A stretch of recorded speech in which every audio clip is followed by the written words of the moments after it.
Coming up next on Changing Your World. Everyone believed Pastor Creflo Dollar had mastered his destiny, the influence, the fortune, the global praise. But behind the polished smile, something darker was quietly unraveling. And now, as long-buried truths rise to the surface, the man who on Ace preached unshakable prosperity faces a possibility he never prepared his followers for, that his entire empire may have been built on a devastating mistake. The cafeteria where a legend was born. Everyone knew the myth, Creflo Dollar, the man who would one day command crowds and build a ministry that spanned continents. But long before the applause and the polished broadcasts, his story began in a place so ordinary, it now feels almost symbolic. A reminder that even the brightest lights can rise from shadows no one notices at first.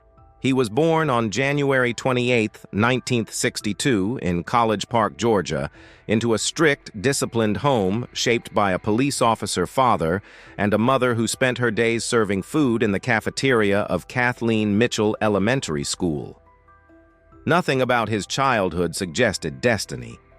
It was quiet, structured, and far from the world he would eventually create. As a boy, Dollar didn't dream of preaching.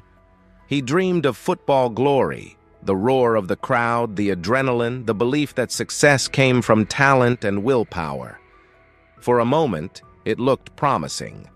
But a severe college injury ended that dream instantly, leaving him in silence, stuck between pain and the fear of not knowing what came next. That silence became his turning point. He attended Bible studies only to fill the emptiness left by football. But somewhere in those meetings, something shifted. He later described it as being born again, a spark that redirected everything he thought his life would be. Soon, he wasn't just attending meetings, he was leading them.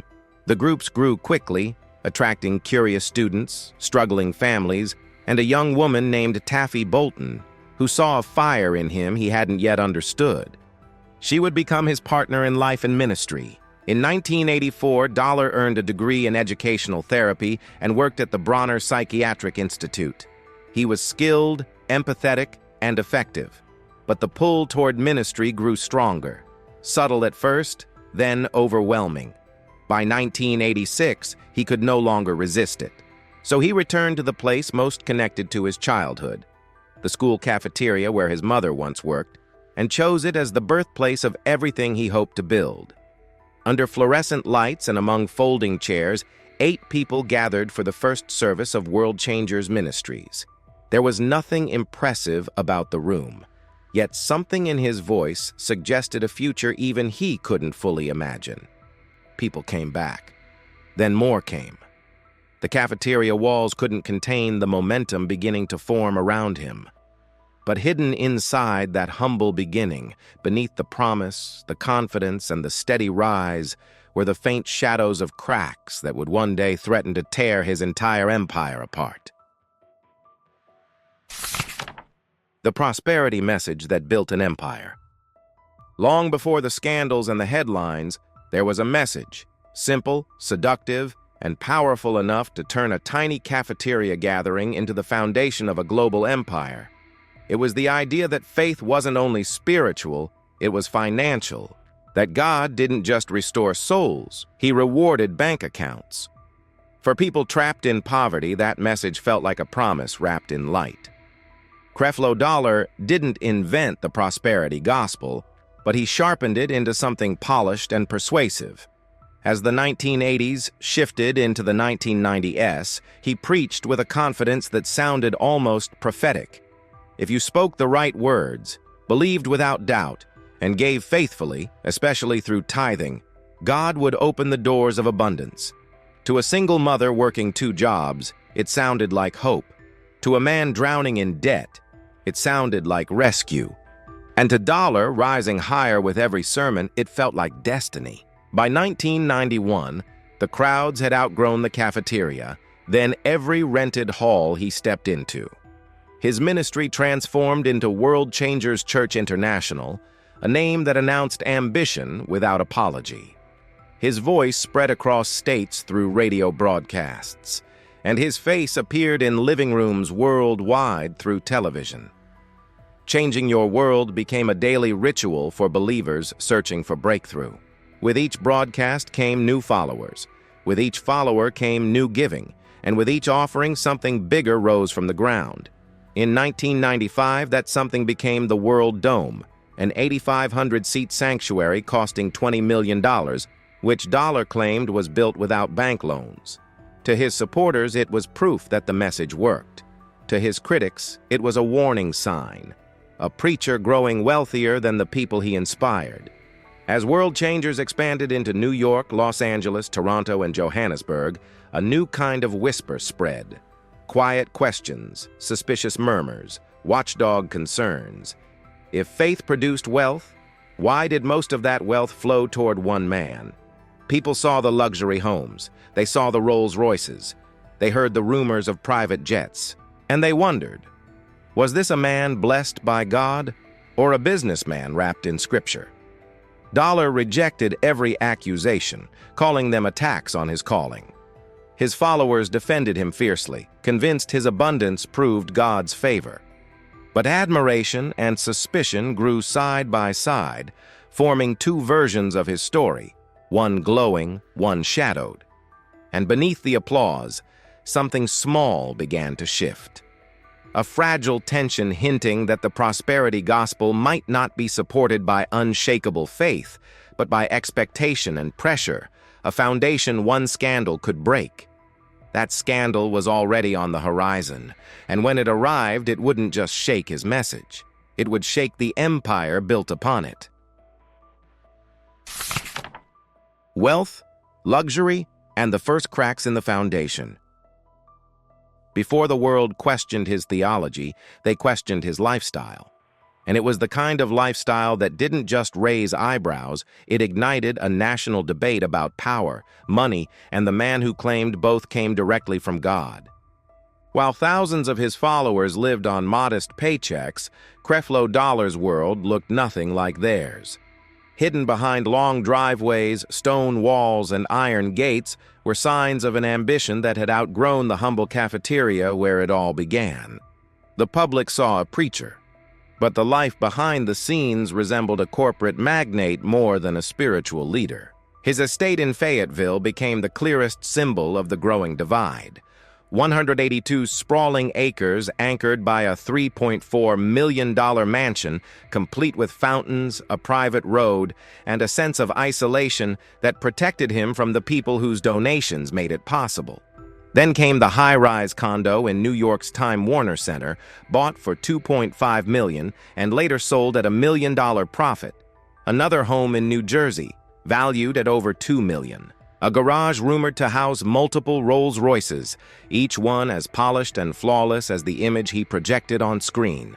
To his critics, it was excess. To his supporters, it was divine evidence. To Dollar himself, it was a testimony, proof that prosperity wasn't just a promise he preached, but a reality he lived. And yet every new acquisition deepened a quiet unease. The message that built his empire was starting to cast shadows over it. Watchdog groups demanded transparency, but financial records stayed locked away. Ministry Watch repeatedly delivered failing grades, insisting the church operated with secrecy more typical of corporations than congregations. It wasn't just the wealth, it was the refusal to explain it. Then came the Senate Finance Committee investigation.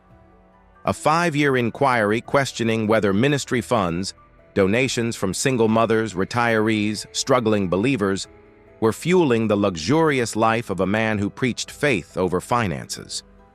Dollar refused to hand over documents, declaring the government had no right to examine God's business. Legally, he survived untouched. Publicly, he wasn't as lucky. For the first time, the shine on his image began to dull. Reporters dug deeper. Former members whispered about inconsistencies. Even loyal followers felt a shift, an uncomfortable awareness that their pastor's life looked more like an empire than a ministry. But the greatest crack wasn't visible yet. It wasn't the mansions or the cars. It wasn't the whispers of financial secrecy or the investigations circling his name. The real fracture was coming from something much bigger, something he believed was essential to doing God's work.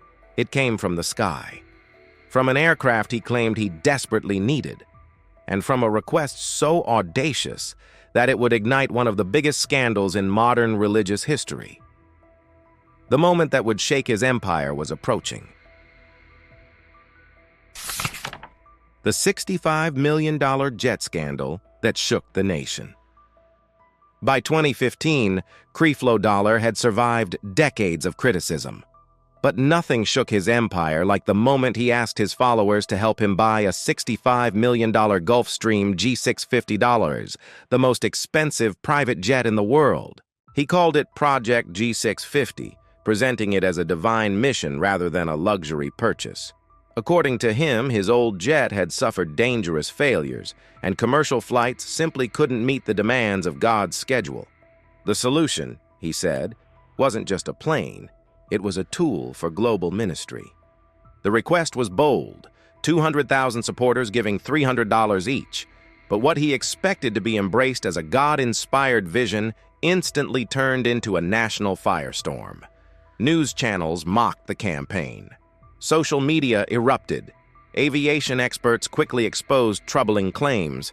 Dollar's ministry insisted the jet could carry 100,000 pounds of humanitarian aid, while the real cargo capacity was barely 2,500 pounds. To many, it looked less like ministry and more like manipulation. Religious leaders spoke out. Gospel artist Kirk Franklin condemned the idea that material abundance was proof of faith, calling it a sign of moral weakness disguised as spirituality. Even longtime believers questioned why a pastor needed the world's most elite jet when a far cheaper aircraft would serve the same purpose. Within days, the fundraising page vanished, silently, without apology. But Dollar didn't retreat. He marched onto the stage of World Changers Church, looked at his cheering congregation, and declared, "If I want to believe God for a $65 million plane, you cannot stop me." The crowd erupted in applause. Outside those walls, outrage only intensified. Critics saw the moment as proof that his priorities had drifted far from the people who supported him, many of whom lived paycheck to paycheck while he pursued luxury at a level few CEOs ever touched. The scandal revived earlier concerns about financial transparency. Watchdog groups pointed again to his refusal to release audited records. Former members spoke publicly about pressure to give, and reporters dug deeper into the finances of a ministry that operated with near total secrecy. In the eyes of many Americans, this was no longer a debate about theology. It was a story about excess, about a pastor whose wealth grew as fast as the doubts surrounding him. But the jet scandal, as explosive as it was, wasn't the moment that cut deepest into Dollar's carefully crafted image. That moment would happen not on a runway or in a boardroom, but behind the closed doors of his own home. And when it surfaced, it wouldn't just shake his reputation.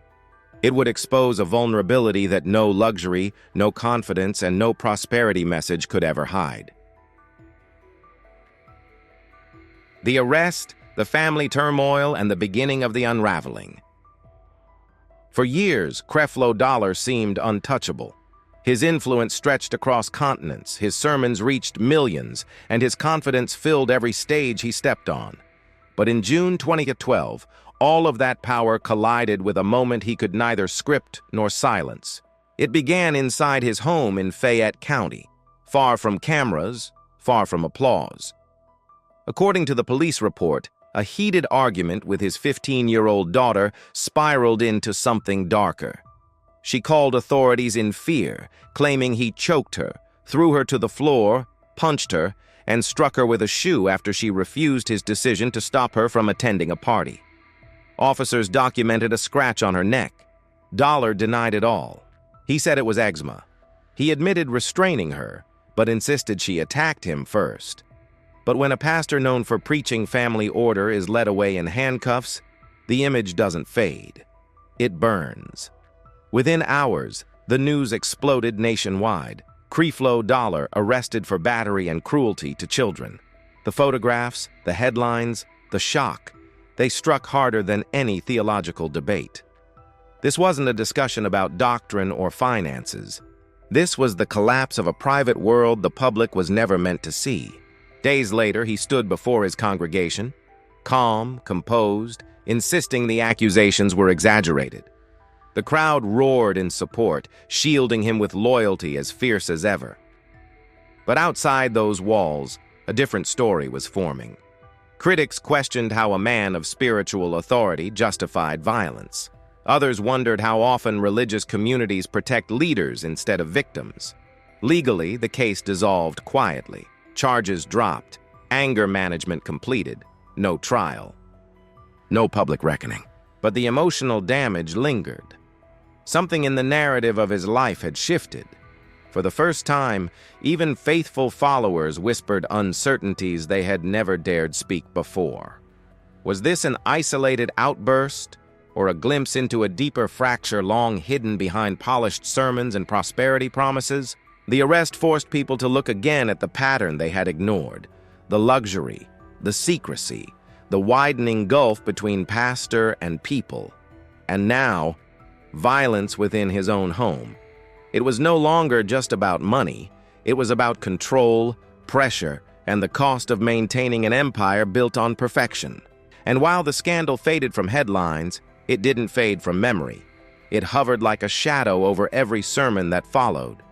And years later, when Dollar made the most shocking confession of his ministry, a confession that attacked the very foundation of his empire, that shadow returned with full force. Because the next revelation wouldn't come from police reports or investigations. It would come from his own mouth, on a stage he built, in front of followers who had given him everything. And what he admitted would change the story forever. The shocking confession that changed everything. For more than 3 decades, Creflo Dollar preached one message louder than any other. Tithing was divine law. Not a suggestion, not a spiritual habit.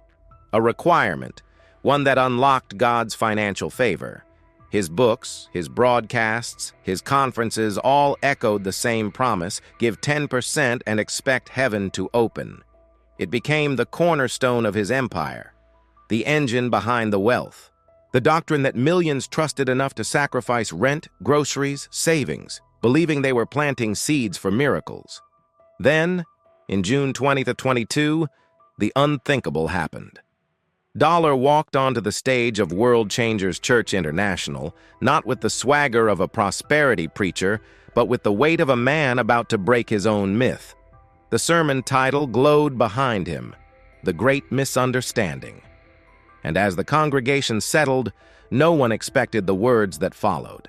With a calmness that cut sharper than any apology, he said his teachings on tithing, teachings he built his career on, were wrong.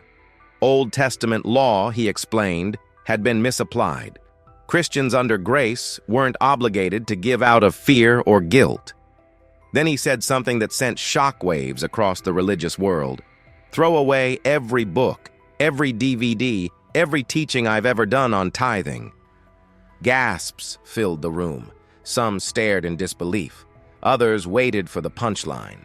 But there was none. The man who once insisted that not tithing blocked God's blessings was now saying it had all been a misunderstanding. For some, it felt like relief. For others, betrayal. Because behind the confession lay a haunting question. If the teaching was wrong, what did that make of the millions given because of it? Dollar offered no refunds, no reparations, no transparency about how much had been collected over the years. And when the world waited for remorse, he gave something else. He said he wouldn't apologize because without teaching error, he would never have reached this new revelation. To critics, it felt like a loophole. To followers, it sparked painful doubt. If he had been wrong about this, his most famous doctrine, what else had been built on shaky ground? Theological scholars attacked the sermon as proof that the prosperity gospel was never stable. Watchdog groups renewed calls for audits. Former believers spoke out, saying they felt used, manipulated, spiritually indebted to a system designed to enrich one man. Even loyal supporters felt the tremor. If the foundation was flawed, what did that mean for the empire standing on top of it? Dollar continued preaching. The light still shone. The crowd still came. But the aura changed. Something in the narrative cracked. The sense of infallibility, the certainty, the myth of a man chosen above criticism.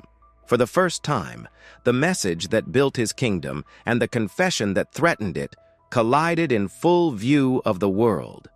And the question lingered like a storm waiting to break. How does an empire built on certainty survive when its creator admits he was wrong all along?